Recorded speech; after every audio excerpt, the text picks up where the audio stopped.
Today is all about In Search of Meaning. So this is part 2 from last month. So hopefully we'll go a little bit deeper with this today and really give more of my own reflection as well as some of Viktor Frankl's ideas, which you see there in his book, Man's Search for Meaning. So having touched on this subject once before, we find ourselves yearning for a deeper understanding, a connection to our own lives and an answer to our own questions. Today we take that step into what gives us meaning in life in hope that we may find something that resonates, something that provides a little comfort or peace. Together we shall go in search of meaning. So Frankl's book, Frankl wrote Man's Search for Meaning in 1959, which chronicles his experience in the concentration camps and his theory of the will to meaning. So I'm just going to read here. There's lots of passages I haven't read through the book. I've listened to the book and then I've taken passages from the book, and just like anything else, get something different from it every time. And it seems to be something that keeps giving for me anyway. So anyway, here's one of the passages. Love is the only way to grasp another human being in the innermost core of his personality.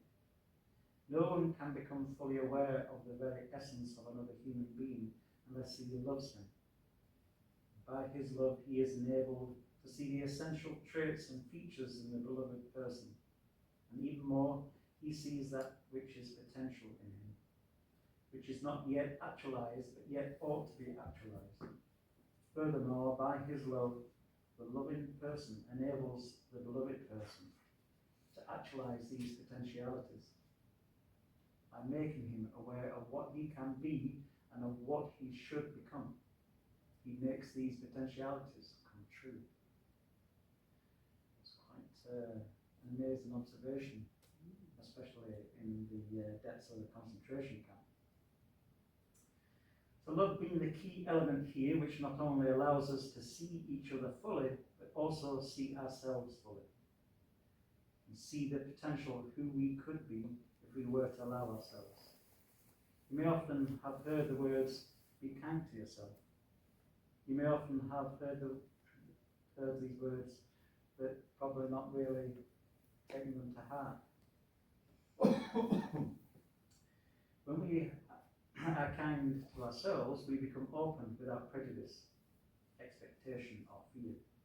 It is in these moments that we can look for the meaning of life, unfiltered by our own imprint, our stamp, and personal preferences. I'm going to read another passage. It did not really matter what we expected from life, but rather what life expected from us.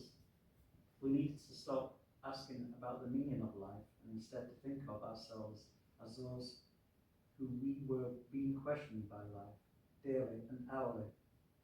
Our answer must consist not in talk and meditation, but in right action and in right conduct. Life ultimately means taking responsibility to find the right answer to its problems and to fulfill the tasks which it constantly sets for each individual. Probably more so in concentration camp because actions instant. You see them and of course you live by them. I suppose it's no different in this modern day. This is a more practical approach I find in our purpose, planning for the future, our goals, our survival. In Frankl's case, he is talking about action, doing the right thing on a daily basis, depending on what life has in store for us in every moment. Sometimes we have to find our own space and recuperate, reset, and gear ourselves up to face the world by going inward and finding our peace. And at some point, you have to engage with the world, so what is expected, and act and do the right thing. In the concentration camps, you don't get much chance to have a break from the environment the prisoners found themselves in, so what was all down to being active do what is necessary, but in a way that was amenable to everyone. Quite a lot of things to think about, and this book keeps conjuring. So that's just a real taster to bring us into the day as we move to our first hymn, which is "Be That Guide Whom Love Sustains," which is in the purple book, number 10.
So I'm going to read another passage. The pessimist resembles a man who observes with fear and sadness that his war calendar, from which he daily tears a sheet, grows thinner with each passing day. On the other hand, the person who attacks the problems of life actively is like a man who removes each successive leaf from his calendar and files it neatly and carefully away with its predecessors, after first having jotted down a few diary notes on the back. He can reflect with pride and joy on all the richness set down in these notes, on all the life he has already lived to the fullest. What will it matter to him if he notices that he is growing old? Has he any reason to envy the young people who he sees, or wax nostalgic over his own lost youth? What reasons has he to envy a young person, for the responsibilities that a young person has, the future which is in store for him? No, thank you, he will think. Instead of possibilities, I have realities in my past, not only the reality of work done and of love lived, but of suffering, of bravely suffered. These sufferings are even the things of which I am most proud, although these are things which cannot inspire envy. This is what Viktor wrote. So in this case, Frankl is talking about his own suffering and being proud of it. It was a part of him and made him who he was. I like this idea that life is given something for us to look back on, to learn from, have gratitude for and enjoy. It is easy to think you want to be young again, but it's also came with its own set of problems, woes and difficulties. With hindsight, we may think that we would go and do things better or differently, but in reality we took the path, walked our journey, and we are here now. It is only when we look back that we understand more about the circumstances and the environment in which we live never looking back and wish for something different or sink into regrets for what has passed.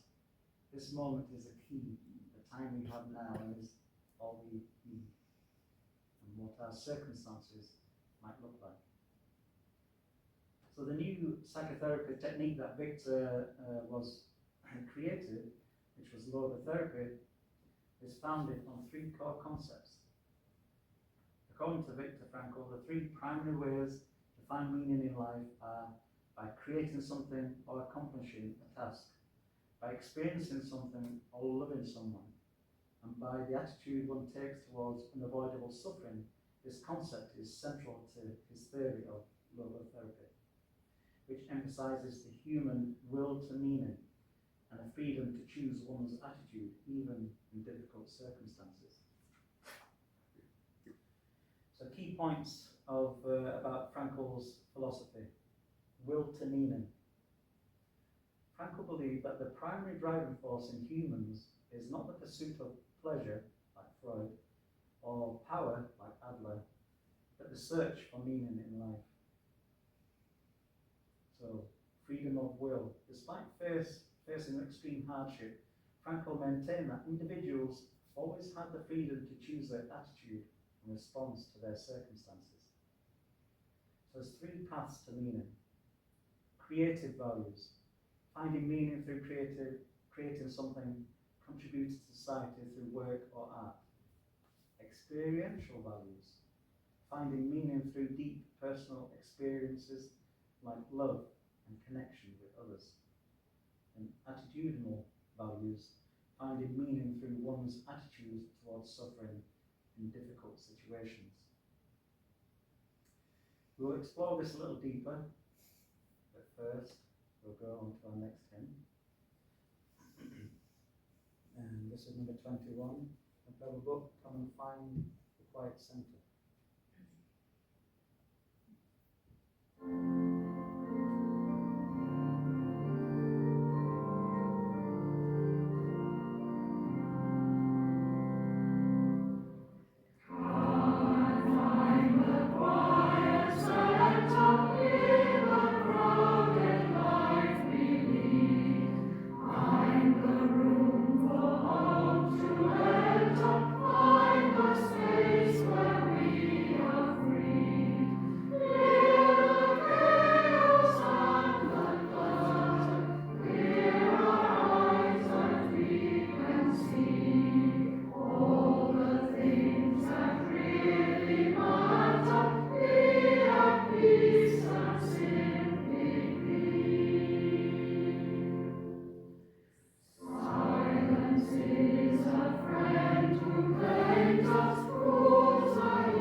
Frankl offered three main concepts to frame his approach.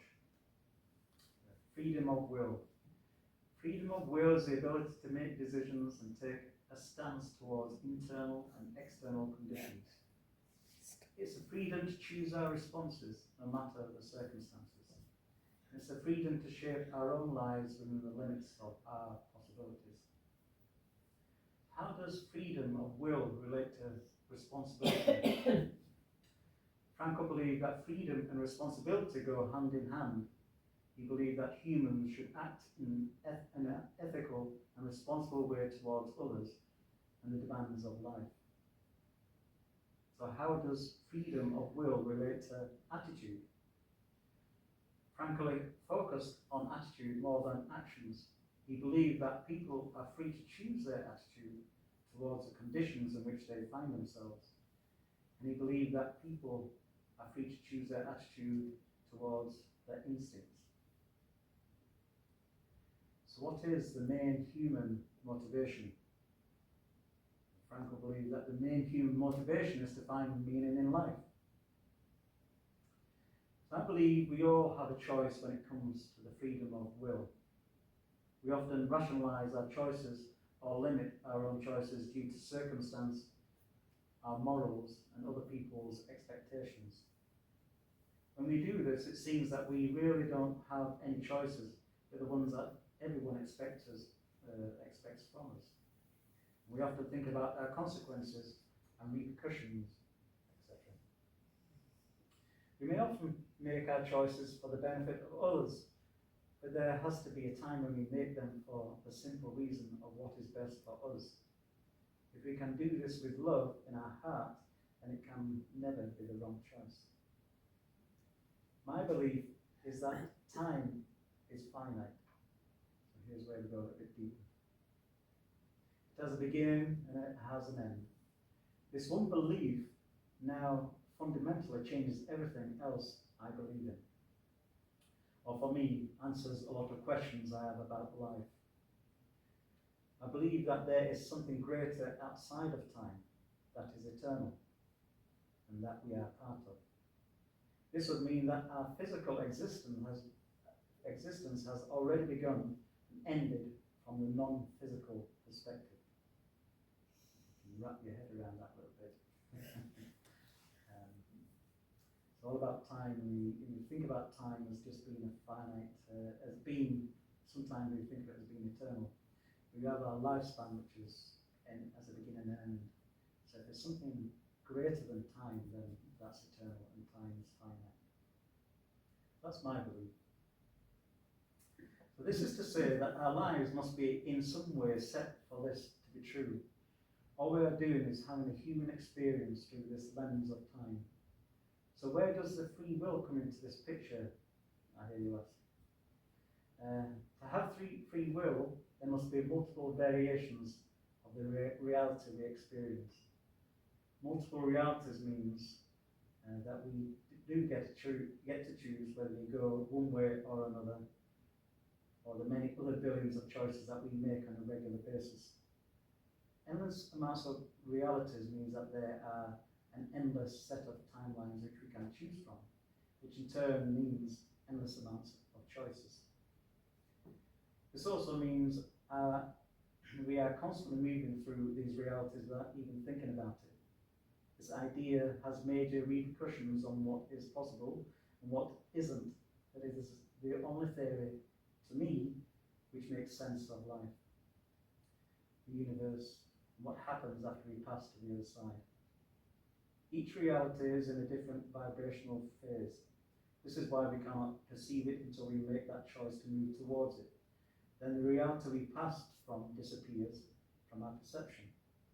Some people can have a sense of another reality, a bit like divination, or feeling that something is going to happen, or that it has happened before, a bit like deja vu. So we get a glimpse of another life. This is what I think freedom of will is for me. So Viktor talks about a will to meaning. So Viktor Frankl's will to meaning is the idea that people are motivated to find and create meaning in their lives. He believed that this is the primary driving force behind human behavior. So, how to find meaning? Work, by creating something or accomplishing a task. Love, by experiencing love or loving someone.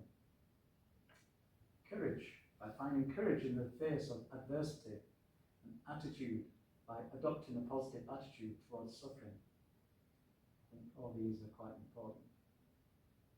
So the importance of meaning. Frankl believed that people need to find a purpose in life to survive. He argued that the will to meaning is the one thing that people are willing to live and die for. So impact of loss of meaning. So Frankl's experiences in the concentration camps where he lost his wife and parents shaped his philosophy. He believed that frustration, aggression, addiction, depression and suicidal thoughts can occur when people are unable to fulfill their will to meaning.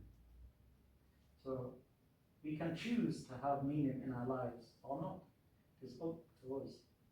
Some people choose to let life unfold, others try to bend life to their will and carve out an existence from a perspective of what they expect life should look like. Others give up altogether and just want a way out of life. The choice is ours, in whichever way we view it. In my mind, we have to choose. If we don't, we will be on this merry-go-round like a ship without a rudder, not trying to get to anywhere in particular or to any destination. We become uninvolved with life, disinterested and disheartened. It is a downward spiral. What is there to life if there is no meaning? If we have to choose and find the meaning, even if we think it keeps eluding us, we have to make that choice. So the search for meaning is self-perpetuating. We can keep looking into it until one day we are hit by an epiphany. Or of course, from a human perspective, it may be out of our ability to prove our findings, as is the case with me, and there's something greater than I am. As it is not something I can point out and something else I can point out instantly or perceive unless you think exactly the way that I do. So it can be personal. This is why we have so many religions and faith paths, because we are all different and our experiences are all different also. So this is the merry mix in which we bring the humanity to community together. We bring our perceptions and our own meaning to life. But we all must find it, we all must look for it, otherwise our purpose of living can tend to fade away. So the meaning of life by Viktor Frankl. By declaring that man is responsible and must actualize the potential meaning of his life, I wish to stress that the true meaning of life is to be discovered in this world, rather than within man or his own psyche, as though it were a closed system. I have termed this constitutive characteristic the self-transcendence of human existence. It denotes the fact that being human always points and is directed to something or someone other than oneself, be it a meaning to fulfill or another human being to encounter. The more one forgets himself by giving himself to a cause, to serve, or another person to love, the more human he is and the more he actualizes himself. What is called self-actualization is not an attainable aim at all, for the simple reason that the more one would strive for it, the more he would miss it. In other words, self-actualization is possible only as a side effect of self-transcendence, which goes more into my spiritual path of self-transcendence, but sort of a similar theme. There are moments when I feel like I can connect with Source, which is beyond time and space, which I discussed earlier. Call it God, call it Spirit, Energy, Love, or the 10,000 other names it has been given over the history of our planet. Sometimes in these moments I believe I can connect and I can exchange moments of understanding. Many years ago I asked the question, what is the meaning of life? The answer came to me that it was to be happy. This perplexed me for some time. I had to ask the question to myself, well, what is happiness? So happiness looks so very different to different people. Some people want fame, to be rich, to have security, eternal life. What is attainable, and what are my personal choices that would make me happy? And to really be deep. I realised that happiness in the conventional terms was fleeting when we look at it in material things. So what is lasting happiness? I also realised that I was looking at it from a physical perspective. Happiness is actually a quality of source, or there's something I believe which is outside of time, which means it must be eternal. A source is eternal and is combined with other eternal qualities like love. I believe that love is ever present, and we might forget it sometimes or cover it with our own misgivings, but it can never be depleted, harmed, or removed. Oh, that's why I believe. We may lose it within our own self and our own indulgences, but it's always there for if we were to choose it. Therein lies our quest for meaning, to see love despite our own physical circumstances, to experience the love of spirit and be happy. So to summarize, happiness is not specific to circumstance, environment, relationships, or any other physical attribute. It is related to my mindset. If I was to wait for something to be just how I want it to be, physically, then I may never find true lasting happiness. Once I am in the right frame of mind, then I feel connected to the source of life, when the body is in a state of happiness. I would say that it is as simple as that, but we all know how we can be distracted by many things in life, and quite often we let them influence our mind instead of the other way around. So for me, this is the meaning of life. I feel that there are no contradictions between Viktor Frankl's observations and my own spiritual perspective. I've explained a few concepts which are not new to spiritual seekers and scientists, but both are coming to similar conclusions concerning the way time works and the potential for many realities or dimensions. While physical proof still has a long way to go, what I feel and experience guides me this way. And it feels right for me. And maybe it feels right to other people that think on a similar wavelength. So whatever our path is in this journey we call life, I believe our meaning is connected. Humanity cannot go on without fully recognizing each other, helping each other, and seeking community together. What that looks like is fully up to us. There is no need to fight for it. Coercion or trying to change each other's minds. Happiness is universal and sought with true heart is a powerful enough to bring peace into the world. If we can categorize it in a way that we believe is, self-perpetuating and eternal, and not look for it in things that are fleeting, because we then become easily upset as it fades away. But it's not easy in this modern world. We look at our phones and we think, well, that's interesting, and maybe we see a funny video and that's funny, and we laugh. But then when the phone is put down, that's gone. Or when we eat something, it's momentary. It gives us joy. A piece of chocolate, it's a wonderful thing. I enjoy it now and again. But once that's finished, it's gone. These are the fleeting things that gives us joy and happiness. But love, in a deeper sense, that keeps us going. And for me, it definitely kept me going. My loving wife over there, we've been together for many years, and that's what keeps meaning in life for me. So we each have to find our own meaning, and it might look slightly different.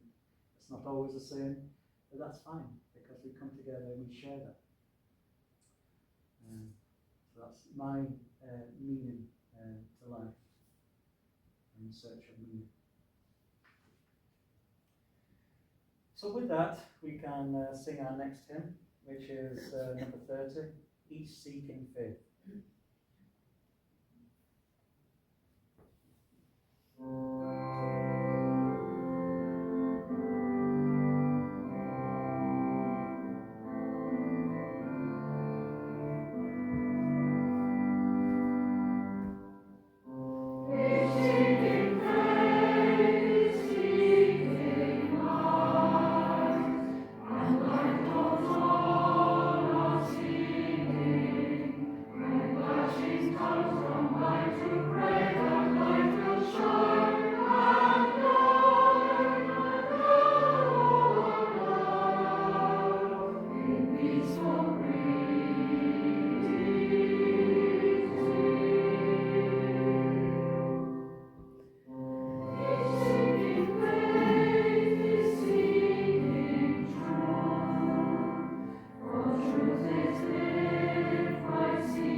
So we have lived our lives, sometimes unsure of our place and purpose, but with these thoughts creates a spark of curiosity, of exploring the answer to this deep and purposeful question, can we find meaning in our lives?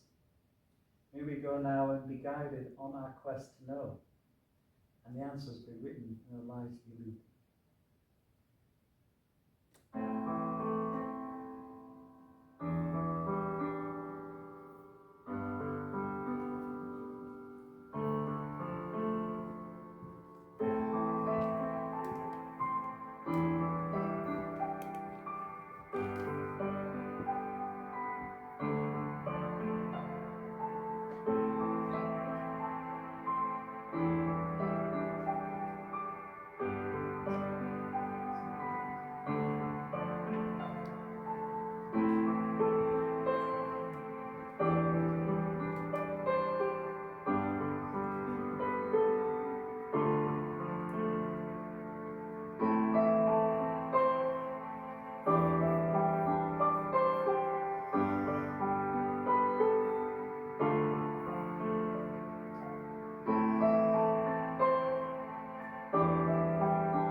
Thank you, everybody. Thank you. I hope that helps answer a few questions, or maybe create more questions. And, my brain's some answers. Yeah. I agree with him. What he said. What he said. I read quite a few passages out of this book there. I just felt they all had such a deep impact on me, and a deeper meaning, and an unraveling of life, or meaning of life from his perspective, as well as obviously what was resonating with me. And of course, I added a few elements of my own there, which would take it a bit deeper with different realities. Of course, that is something that I could go much deeper with as well. But for me, that thought process answers a lot of my own questions in life. It helps me come to terms with a lot that I see every day as I've grown up. And quite often you look at things and think, well, what's that all about? This is what I constantly think about and try and come up with an answer that feels comfortable for me, so I can. Like death, for instance, is something that a lot of people might not like to think about, but if you're comfortable with an answer, then it doesn't become something you're afraid of anymore, or something which lingers on in the back of your mind. But there's many other questions in life that come up, and so if you've got something that you can hold on to, it gives you comfort, and so therein lies the meaning. Yeah, there's such a lot in there, and even just in one little paragraph, and when you deliver the first bit, it makes you start processing. So I've missed the rest of what you've said because I'm busy with the first bit. So, but that's the way, yeah. And so I would have to go back and revisit that, a few times, because there was such a lot.